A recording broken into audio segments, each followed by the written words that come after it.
dos temas, infecciones del sistema nervioso central y convulsiones en la segunda hora.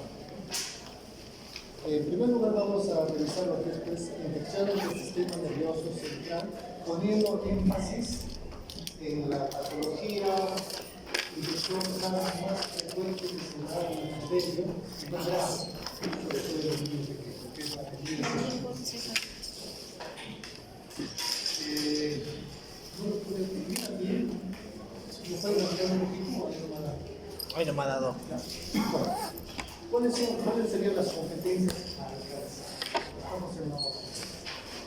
Revisar algunos aspectos de la epidemiología de las infecciones del sistema nervioso central, conocer algunos aspectos de la fisiopatología, identificar las causas más frecuentes de meningoencefalitis bacteriana, evaluar adecuadamente las características clínicas de una meningoencefalitis y establecer la importancia del tratamiento antibiótico ante una meningoencefalitis bacteriana sobre todo. Las infecciones del sistema nervioso central son una causa importante de morbilidad y mortalidad en el mundo. Se da con mayor frecuencia en los países en desarrollo y particularmente en el niño pequeño, sobre todo en el niño menor de 5 años como vamos a ver. Es una verdadera emergencia médica. Eso quiere decir que va a requerir un diagnóstico rápido y un tratamiento inmediato. ¿Por qué? Porque va a estar en juego el pronóstico de la enfermedad, tanto por la posibilidad de que el paciente pueda fallecer o pueda quedar con secuelas.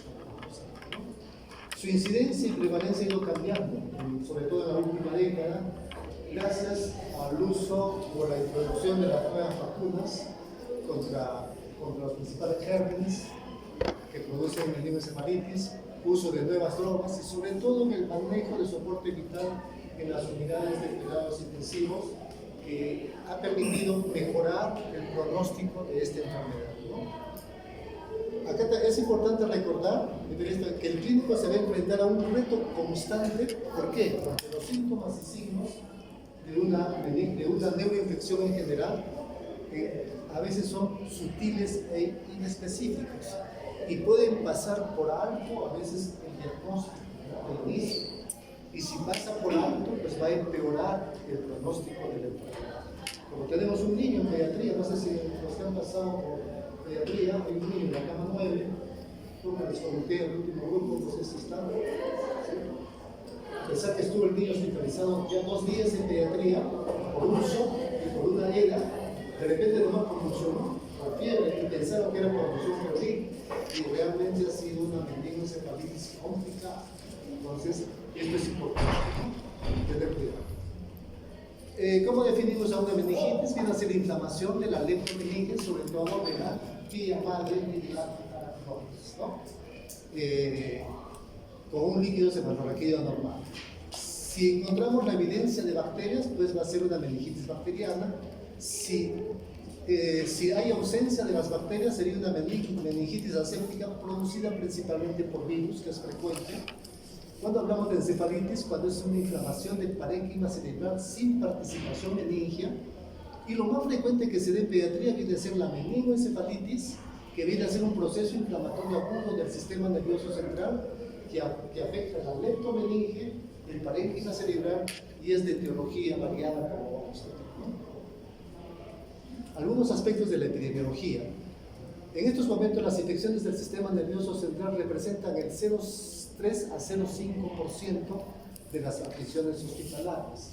Hace años eran, miren, más o menos 1,3 a 1,5. Eso quiere decir que ha disminuido. Miren la tasa de incidencia de meningoencefalitis bacteriana en países desarrollados como Estados Unidos. Mencionan de 2 a 3, unos dicen 4 hasta 6 por cada 100.000 habitantes. Con una mortalidad, miren, todavía de 3 al 5%, con un índice de secuelas de un 5 a 25%. Esto en país desarrollado, Estados Unidos. En un país en desarrollo como en el Perú, por ejemplo, miren, la incidencia es 10 veces más. Como pueden ver acá, de 4 a 6, 10 veces más en relación a los países desarrollados. Con una mortalidad del 10 al 20% y con un índice de secuelas de un 25 o 30%. Por esa razón, estas infecciones son un problema de salud, sobre todo en los los países en desarrollo, ¿no? Se ha visto que a menor edad, mayor es la incidencia y gravedad, eso lo vamos a ver después. Miren, menciona de que 1 de cada 200 niños menores de 5 años puede hacer una meningoencefalitis. Y el 75% de todas las meningoencefalitis en todos los grupos etarios se va a dar en niños menores de 15 años. Entonces, ¿quién va a evaluar más a estos pacientes? El pediatra o el médico que ve niños. Ustedes cuando salgan a hacer sus ERUs, la mayor cantidad de pacientes que van a ver son niños. El grupo etario más frecuente es de 6 a 12 meses y es discretamente más frecuente en el sexo masculino, ¿no? Hablando un poquito de la historia natural de la enfermedad, ¿no? Sabemos que una enfermedad, una patología, tiene dos etapas. ¿Cuáles son? La prepatogénica y la patogénica. La prepatogénica se va a dar una relación entre tres elementos: el huésped, el medio ambiente y el agente, ¿no? El huésped en este caso sería el factor predisponente, que sería el niño menor de 5 años. Este tiene una serie de factores de riesgo que predisponen a que el niño pues haga más estos cuadros. Por ejemplo, la edad. A menor edad, mayor es la incidencia y gravedad. Y esto es mucho más frecuente y grave si es que se da en un neonato y más aún en un prematuro. El estado nutricional también es muy importante. Su sistema inmunológico, que todavía está inmaduro, también lo predispone. La existencia de defectos congénitos adquiridos, por ejemplo, malformaciones del sistema nervioso central, malformaciones del sistema nervioso, del sistema cardiovascular, alguna enfermedad hematológica, etc. Todo esto predispone a que el niño nos pueda hacer con mayor posibilidad una neuroinfección.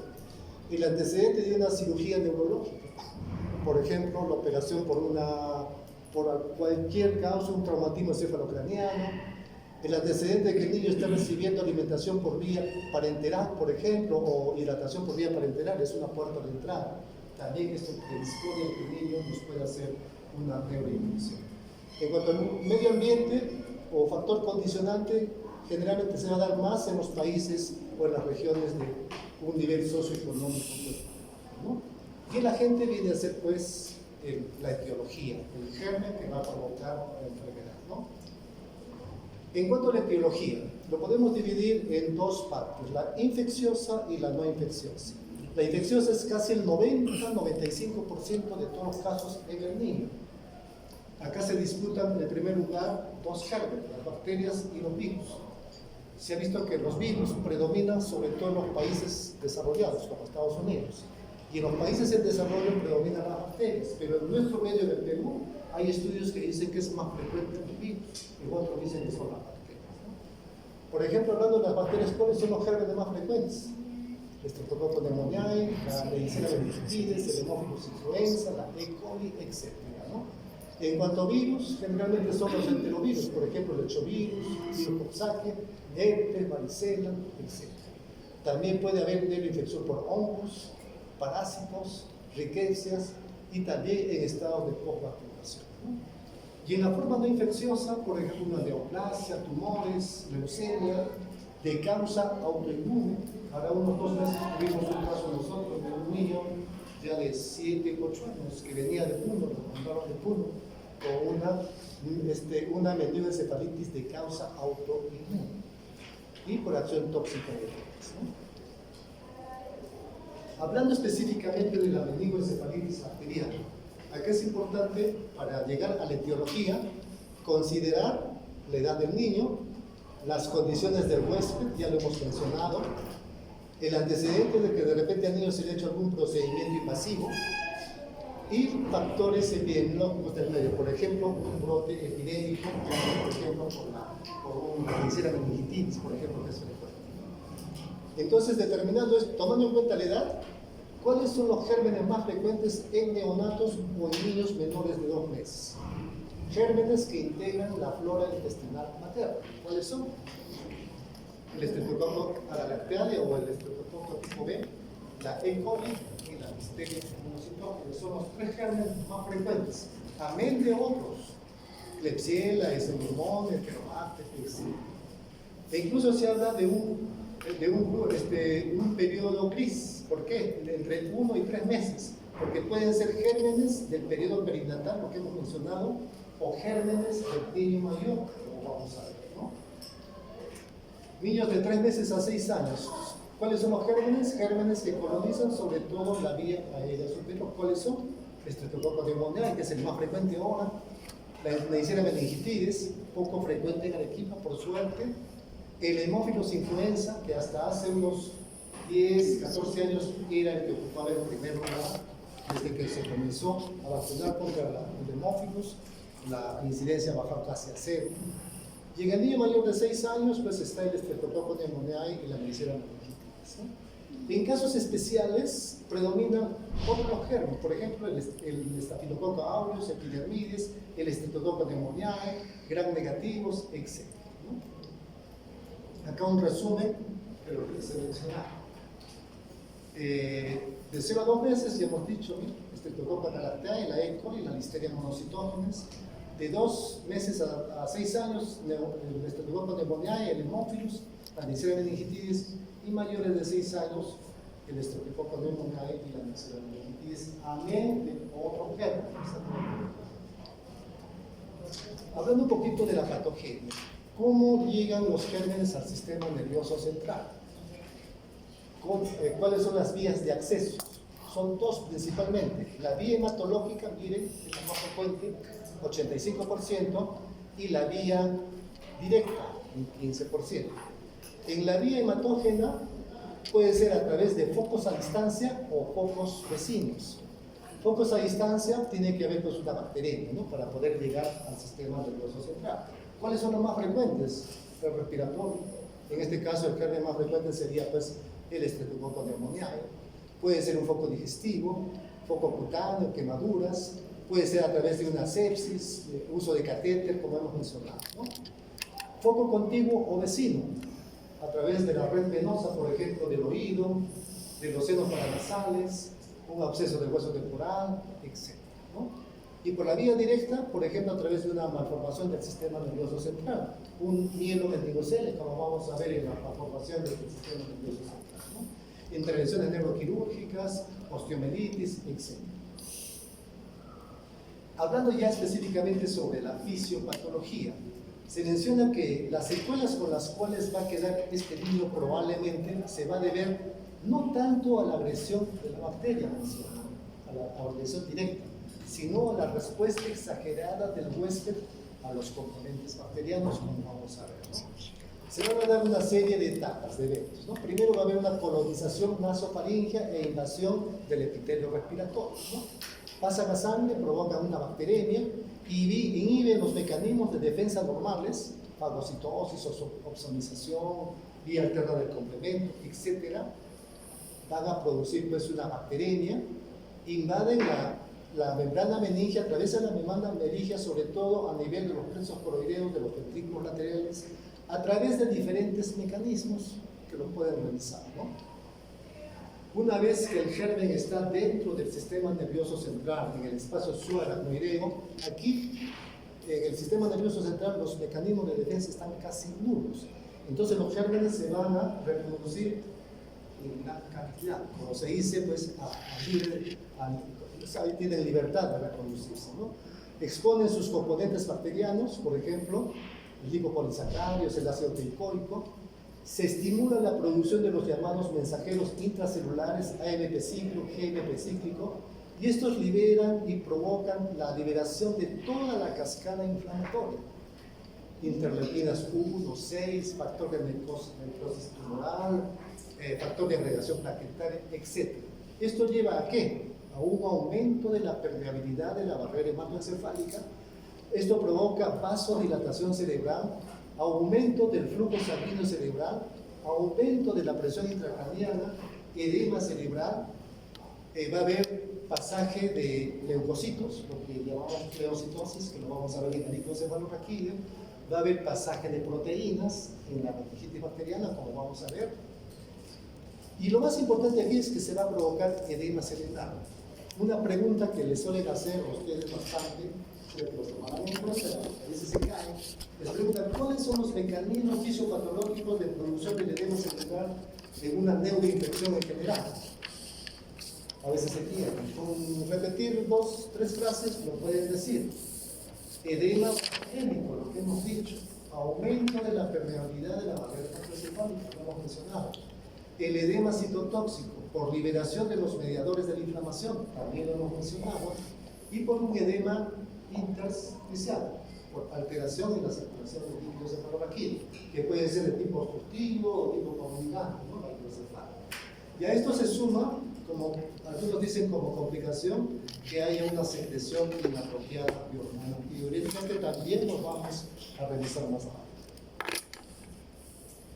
Entonces todo esto lleva a que haya un aumento de la presión intracraniana, va a haber pérdida de la autorregulación cerebrovascular, esto lleva a una disminución del flujo sanguíneo cerebral. Recuerden que dijimos que al inicio hay un aumento, en este caso ya hay una disminución. Esto lleva a una disminución de la presión de perfusión cerebral, y todo esto nos va a llevar pues, a hipoxia, al metabolismo anaeróbico, acidosis láctica. A la larga va a haber disminución del ATP, falla de la bomba de sodio, despolarización celular, ¿no? Liberación de neurotransmisores excitatorios, aumento de calcio intracelular, y se va a dar lugar pues, a la llamada muerte celular programada, que va a dar lugar a la leucomalacia, gliosis reactiva, alteración de la sinaptogénesis, alteración en la mielinización, etc. Y esto va a dar lugar pues, a las secuelas con las cuales va a poder quedar este organismo, ¿no? Acá un resumen de lo que hemos mencionado. Colonización nasofaringia, invasión local, bacteremia, invasión meningia. Aquí va a haber pues, el edema vasogénico, el intersticial, el edema citotóxico y todo lo que hemos mencionado, ¿no? En cuanto a la anatomía patológica, ¿qué va a haber ante un paciente? Supongamos que el paciente fallece y se le hace una necropsia, ¿no? Un exudado fibrino purulento que va a cubrir la bóveda craneana, cerebro, ventrículos, etc. Va a haber signos de vasculitis que nos puede llevar a necrosis, trombosis e infarto cerebral, ¿no? Ventriculitis, hidrocefalia de tipo obstructivo o comunicante, como hemos dicho, compresión de pares craneales. ¿Cuáles son los pares craneales que más se van a afectar? Y de ahí vienen las secuelas con las cuales va a quedar el niño. Pregunta también de examen teórico práctico. Miren el 2, el 3, el 4, el 6, el 7 y el 8. Son los pares craneales que más se van a comprometer. ¿Y cuál de ellos es el que se compromete con mayor frecuencia? ¿Y por qué? Es el 6. Al 6. ¿Por qué? Porque tiene un mayor recorrido en la base del cráneo y va a estar más expuesto a todo el proceso inflamatorio, ¿no? Va a haber inflamación de los nervios espinales que va a dar lugar pues, a los signos meningios, y todo esto lleva a una encefalopatía tóxica que se va a manifestar pues, con el cuadro clínico como vamos a ver. En cuanto al cuadro clínico, esto va, como ya lo hemos visto en la práctica, como el grupo que hemos estado, pues va a variar de acuerdo a la edad y al estadio de evolución. No siempre va a haber todo lo que vamos a mencionar, porque en la práctica me iba a entender que iba a haber todo, por ejemplo, en el recién nacido, que iba a haber hipertensión, dificultad respiratoria, no, a veces solamente que el niño está somnoliento, irritable y punto. Modalidades de presentación, la insidiosa, que es poco frecuente, se da en varios días. La aguda se da en la mayoría de los casos, se da en 24 o 48 horas. Y la forma aguda fulminante, que también es poco frecuente, provocado por qué germen principalmente, la misera, el ahumado grave, con un pronóstico bastante desfavorable. Se puede agrupar en 4 síndromes: un síndrome febril infeccioso, un síndrome de hipertensión endocraniana, ¿no? Con cefalea, convulsiones, un síndrome meningio, ¿no? Que es hidrosis, que es rigidez de nuca, un síndrome de focalidad, alteración del estado de conciencia, parecias, lejías, alteración de pares craneales, y otros signos que provienen de la afectación de otros sistemas, ¿no? Lo que decíamos, el cuadro va a variar un poquito de acuerdo a la edad. Un niño recién nacido o menor de 2 meses es totalmente inespecífico, van a predominar los signos de sepsis o septicemia. Puede haber simplemente rechazo al alimento, a veces no hay más. Hipotermia, fiebre, letargo, irritabilidad paradójica, eso lo vamos a explicar después. Puede haber convulsiones ya cuando esté el cuadro avanzado, signos de dificultad respiratoria, parálisis de pares craneales son poco frecuentes. Y es importante tomar en cuenta los factores predisponentes: una ruptura prematura de membranas, una ito materna, coriamnionitis, que sea el niño bajo de peso, prematuro, es importante tomar en cuenta estas cosas, ¿no? En el niño de 2 meses a 2 años es un poquito más específico. Generalmente son niños que vienen arrastrando un cuadro digestivo o un cuadro respiratorio de 1 o 2 días, moquitos, estornudos, tos, vómito, diarrea, y presentan fiebre alta, vómitos a veces explosivos, gran irritabilidad, ya convulsiones, fontanela bombada. Pueden aparecer ya los signos meningios, generalmente aparecen al 6º al 10º mes de vida, ¿no? Y los signos de focalización son poco frecuentes, como vamos a ver. En el niño mayor de 2 años, aquí sí el cuadro ya es más típico, característico, semejante al adulto. Generalmente empieza en forma brusca con fiebre alta, cefalea, fotofobia, aparecen ya los signos meningios típicos. Puede haber hipertonía, hiperreflexia, alteración del estado de conciencia. Los signos de focalización son frecuentes y si están presentes pueden incluso indicar que hay una masa ocupante, o sea que el niño ya se ha complicado, como en el caso del niño que tenemos. En la resonancia magnética se le ha encontrado un higroma. ¿Qué quiere decir un higroma? Es la presencia de un exudado proteico en el espacio subaracnoideo que hace efecto de masa. En algunos casos presentan como complicación en este cuadro. ¿Cómo vamos a ver después? El fondo de ojo generalmente es normal y si es positivo nos está indicando que hay masa ocupada. ¿Cómo hacemos el diagnóstico? Acá hay que tomar en cuenta 2 aspectos. El diagnóstico de sospecha, que es básicamente clínico, y el diagnóstico de certeza. ¿Cómo hacemos el diagnóstico de sospecha? ¿Quién me dice? Los que no, bueno, Diego lo vamos a pasar con el grupo. ¿Cuál sería el síntoma, signo que nos haría sospechar que este niño probablemente esté yendo a una neuroinfección? Desde nuca y signos meningios. La llamada irritabilidad. Incluso se habla de la irritabilidad paradójica, por algo lo han definido así. Normalmente un niño enfermo con fiebre por cualquier causa, lo llevan al hospital o la mamá le da de lactar o le damos un antipirético y el niño se tranquiliza. En este caso la irritabilidad aumenta. Entonces, si sospechamos que este niño está probablemente empezando una neuroinfección, ¿esto es sinónimo de qué? Ya les dije, de hacer inducción, ¿no? Dicen que más vale tener un líquido cefalorraquídeo normal, que al médico lo va a hacer sentir bien porque sospechaste, hiciste la punción y te salió normal y descartaste el cuadro de neuroinfección. Peor es de que lo viste al niño por una faringitis, le diste su amoxicilina y al día siguiente regresa el niño con fontanela tensa, convulsionando, cuando el pronóstico de ese niño se fue. Por eso es muy importante agudizar, utilizar ese ojo clínico de sospecha. Se nos puede pasar. Es el ejemplo de este niño que lo tenemos en la pediatría. Estuvo 2 días por sol y por diarrea. No se pensó que era una patología. Entonces, el diagnóstico de certeza es pues hacer una punción lumbar y examinar el líquido cefalorraquídeo. ¿En qué casos está contraindicada una punción lumbar? Hipertensión endocraniana evidente, inestabilidad hemodinámica, que esté el niño deshidratado, ¿no? Trastornos hemorrágicos, un síndrome purpúrico, por ejemplo, y que haya infección en la zona de la punción, ¿no? ¿Qué pedimos? Podemos pedir GRAS, citoquímico, cultivo, exámenes serológicos, etc. Acá tenemos las características del líquido cefalorraquídeo.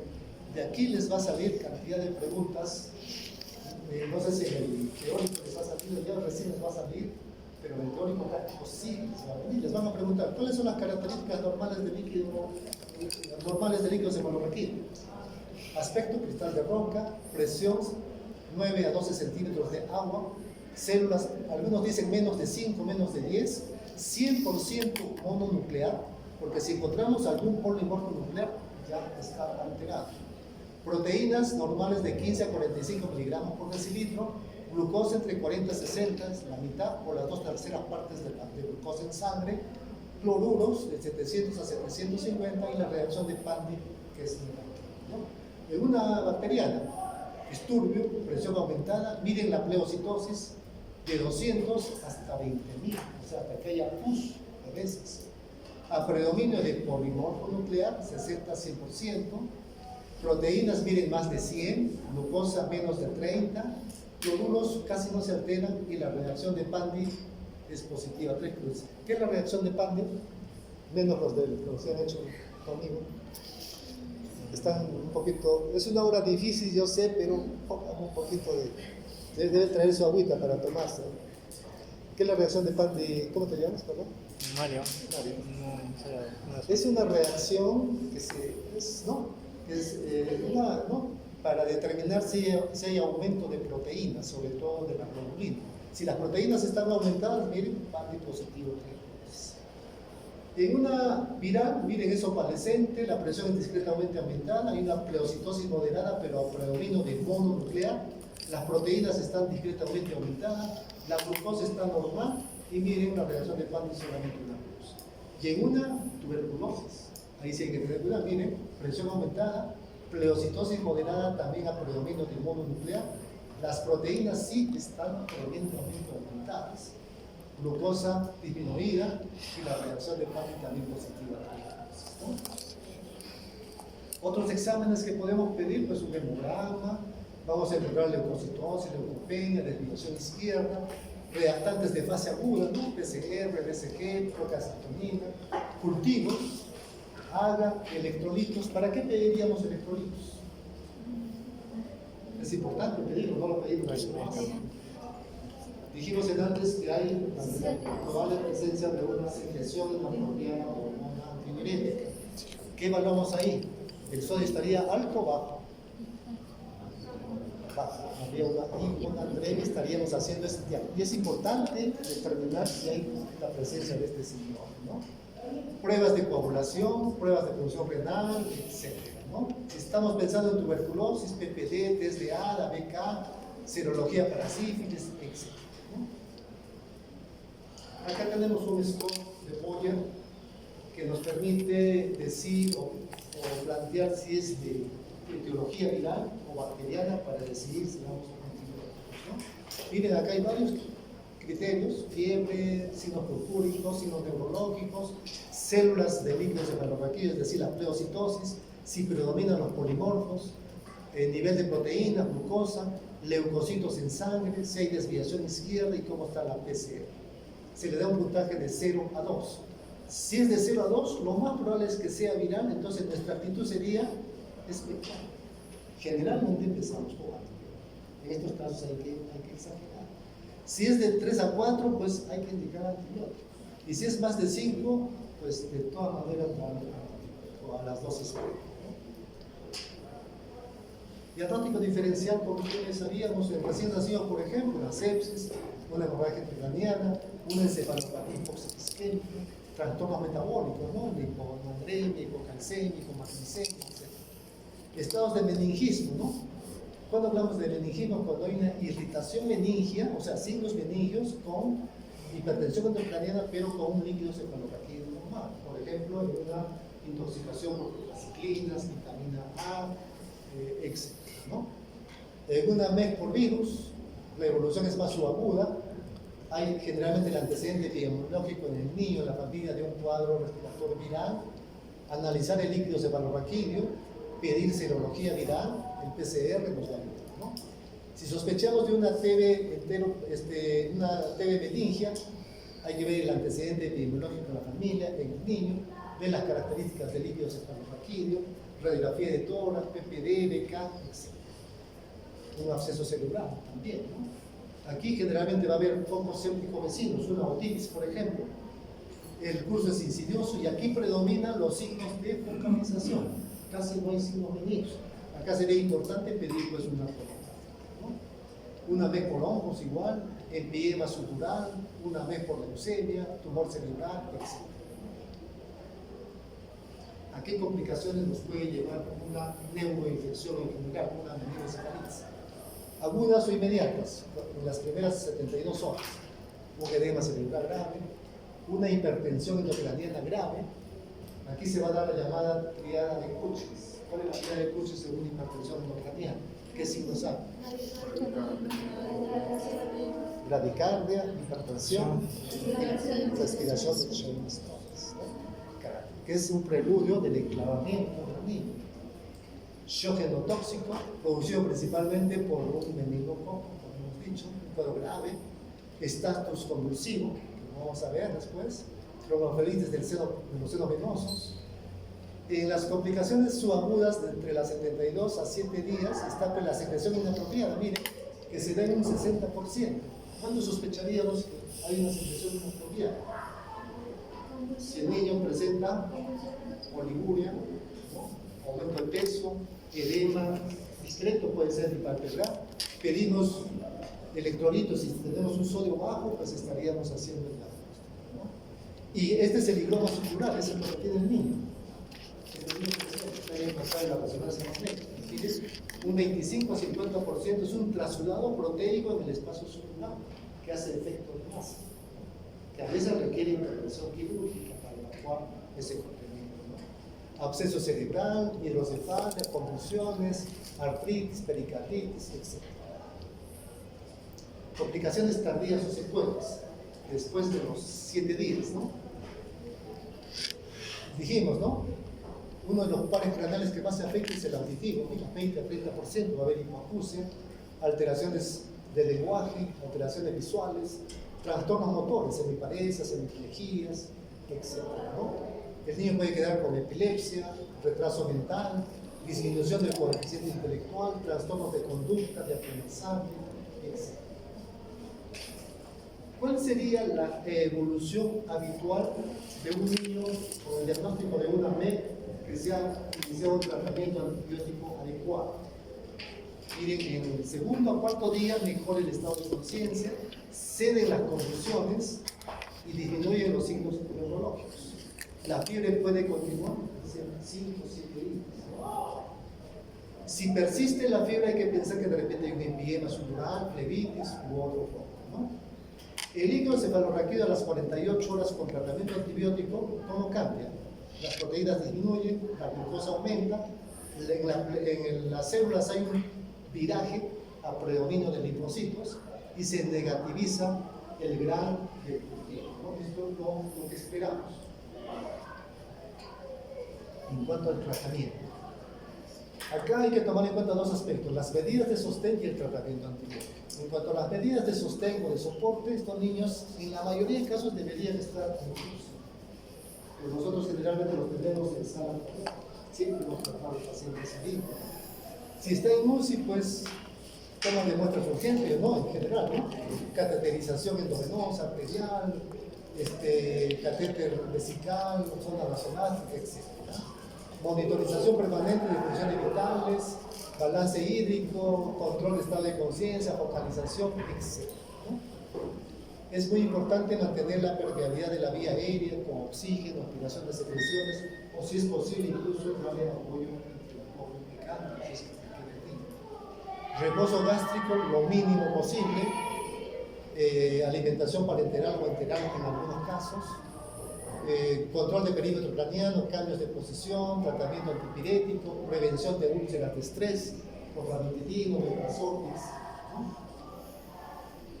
En cuanto al tratamiento hidroelectrolítico, eso lo hemos comentado también con el grupo. En los libros, a la fecha, se dice que se debe restringir los líquidos de mantenimiento a las 2/3 partes. ¿Cuál es lo normal del mantenimiento de un lactante? 150 por vía oral y 100 por vía parenteral. ¿Sí? Eso quiere decir que le daríamos 70, 80. Eso se decía antes. Ahora no, hay que dar el mantenimiento. El mantenimiento. ¿Por qué? Porque podemos empeorar la isquemia y eso va a empeorar las secuelas del tiempo, ¿no? Siempre y cuando descartemos que haya secreción inapropiada de hormona antidiurética. Si es que lo hay, sí se recomienda restringir. Si está deshidratado, pues hay que hidratarlo. Si está con shock hipovolémico, hay que sacarlo del shock. Si hay hiponandremia, de igual manera. Tratamiento hipoglicemia, igual. Tratamiento anticonvulsivante, que lo vamos a realizar igual, ¿no? En cuanto al tratamiento de la hipertensión endocraniana y el edema cerebral, ¿cuál es el tratamiento? Elevar la cabecera a 30 grados, restricción de líquidos, sí. Mannitol 1 a 2 gramos por kilo dosis, que equivale a 5 centímetros por kilo dosis. Furosemida también podríamos utilizar. ¿Por qué utilizamos corticoides? Se han hecho estudios y se ha llegado a la conclusión que dando corticoides se va a disminuir las probables secuelas para las cuales ¿sí? Dexametasona 0 a 6 por kilo cada 6 horas, los 2 a 4 días. Y si incluso la primera dosis se recomienda dar 1 hora antes de empezar el tratamiento antibiótico. En cuanto al tratamiento antibiótico, casi un 100% es el empirio. No vamos a esperar que llegue el cultivo, los exámenes, porque el diagnóstico de ese niño será. La elección del antibiótico va a depender de la edad. Si tenemos la edad, vamos a tener la sospecha del germen, ya hemos visto la etiología, del informe epidemiológico, que sea bactericida y que penetre fácilmente la barrera encefálica. En el recién nacido, la asociación ideal que generalmente empezamos es la cefotaxima con ampicilina. Este niño tiene 4 meses, estuvo con ceftriaxona. Cuando se sospechó de la meningoencefalitis, le indicamos cefotaxima y vancomicina. Casos especiales, miren, la ampicilina, aminoglucósidos, meropenem, imipenem, etc. De 1 a 3 meses, cefotaxima más ampicilina o vancomicina. Mayores de 3 meses, ceftriaxona solo, cefotaxima solo, ceftriaxona o cefotaxima más vancomicina. Y en casos especiales, vancomicina, cefepime, meropenem, etc. Como alternativa está el moxalactán, ceftazidima, cefuroxima, quinolonas, penicilina, cloranfenicol. Antes que salgan las penicilinas, las cefaloporinas de tercera generación, nosotros utilizamos la asociación de penicilina a grandes dosis con cloranfenicol y nos iba bien. Esto hará unos 15 años atrás, más o menos, antes que aparezcan las cefaloporinas. Bueno, antibiótico terapia específica de acuerdo al cultivo, eso va a depender, ¿no? Tocopo neumonía, pues sería una cefotaxima, ceftriaxona, vancomicina, eso va a depender. Eso lo pueden utilizar. La duración del tratamiento antibiótico. Tocopo neumonía de 10 a 14 días. Neisseria meningitidis de 5 a 7, aunque es un cuadro largo. A veces eso depende del criterio del médico, a veces lo fijamos más, ¿no? Hemófilos influenza 10 a 15. El estreptococo galactemia en 14 a 21. Listeria monocytogenes de 14 a 21 días. Y gram negativos más o menos 21 días. En caso que ya queramos programar el alta, debe haber mejoría clínica, que el cultivo y el gran sean negativos, que haya células menos de 40 por campo, que sea menos del 10% de polimorfo nuclear, proteínas y glucosa normales. Si en el caso que tenemos polimorfos nucleares más del 10%, glucosa menos del 30% y proteínas aumentadas, se recomienda dar o reevaluar un nuevo tratamiento. Acá tenemos los principales antibióticos con sus dosis y las veces que se dan. Eso lo pueden revisar. ¿En qué casos debemos dar profilaxis? ¿Y cuál sería el objetivo? Erradicar el germen de la nasofaringe de personas que han estado en contacto directo con el niño, sobre todo cuando se trata de la Neisseria meningitidis y el Haemophilus influenzae. ¿Cuál es la droga de elección? La rifamicina. En el adulto, en el caso de una Neisseria meningitidis, se da 600 cada 12 por 2 días, por mg, y en el menor de un mes, 10 miligramos por kilo cada 12 por 2 días, y mayor de un mes, 20 miligramos por kilo cada 12 por 2 días. En el caso que se trate de un Haemophilus influenzae es igual, solamente que se da una sola vez al día, pero por 4 días. En cuanto a la prevención, se está pues ya utilizando las vacunas contra el neumococo y el Haemophilus influenzae y también la Neisseria meningitidis. El problema de la Neisseria meningitidis es de que no está incluida en el programa de vacunación. Hay en el comercio, y en el comercio es bastante carita, 140, 180, y en los menores de 2 años son 2 dosis. Entonces sí crea un problema. Esto ojalá es porque en el tiempo ya se incluya dentro del programa de vacunación. En cuanto al pronóstico, miren, acá les pongo, ha mejorado considerablemente gracias a los avances terapéuticos de diagnóstico. Sin embargo, la mortalidad y la incidencia de secuelas sigue siendo. ¿De qué depende? De la edad, ya lo hemos visto, del germen causal, y acá algo importante, de la duración de la enfermedad antes del tratamiento. Hay un estudio en Nelson, parece que está en Nelson, les he hecho al grupo de prácticas, que dice que si el diagnóstico lo hacemos dentro de las 24 horas e empezamos el tratamiento antibiótico, la mortalidad en ese caso es del 3%. Si lo hacemos entre las 24 y 48 horas, sube al 8%. Y si lo hacemos después del tercer día, 72 horas, sube al 15%. ¿Qué quiere decir eso? Que mientras más nos demoremos en hacer el diagnóstico, plantear la sospecha y empezar el tratamiento, el pronóstico de ese niño será alto. Por eso les decía, ante la sospecha clínica, si hay sospecha clínica, hay que hacer prevención. A ver, un casito clínico. A ver, todos atentos. Paciente de 2 meses de edad, varón, tiempo de enfermedad un día, miren, sensación de alza térmica no cuantificada, inapetencia, somnolencia, irritabilidad, nacido de parto eutóxico a término, peso al nacer 3 kilos y que recibe lactancia materna. No tiene ningún antecedente de importancia, patológico, personal ni de la familia. Al examen, miren, mal estado general, frecuencia cardíaca 120, respiratoria 30, peso actual 4.8, temperatura axilar 37.7, fontanela anterior, miren, abombada 3 cruces, desviación de la mirada, labios con leve tinte cianótico, somnoliento, irritable, rigidez de nuca, Kerlin en la cruz. Vayan tomando en cuenta. Hemograma y leucocitos 4.400, abastanados 4, hemoglobina 10, líquidos cefalorraquídeos turbios, antocrónico, reacción de Pandi positivo 2 cruces, proteína 175, glucosa 4.5, recuento de células 490, predominio de polimorfo nuclear 70%, hematíes de 30 a 40, gram, bacilos gram negativos. Diagnóstico. Diagnóstico. Hola. Miren, tiempo de enfermedad es un día nada más, con irritabilidad, somnolencia, nada más, sin antecedentes de nada. Y miren el examen, todo lo que se encuentra. Fontanela abombada 3 cruces, miren, Kerlin una cruz, tiene 2 meses, pero realmente no aparece a ese lado. Y si está presente, ¿qué indica? Y miren el líquido cefalorraquídeo, característico de lo que hemos mencionado, que dice santo crónico, que sería más como tuberculosis, pero es un hallazgo. Entonces el diagnóstico es una meningoencefalitis bacteriana antigermen. Dice bacilo gram negativo, tiene 2 meses. Sería la E. coli, también podría ser ¿qué?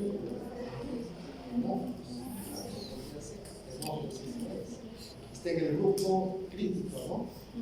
El periodo gris, ahí puede ser para acá o para allá. Y el tratamiento, pues, este es un niño que lo tuvimos en el hospital. Se le dio ceftriaxona y amikacina y mejoró el niño, lo tuvimos 15 días y se abrió aparentemente. No sabemos cómo está ahora. Miren, hace años, hace bastantes años. Bueno.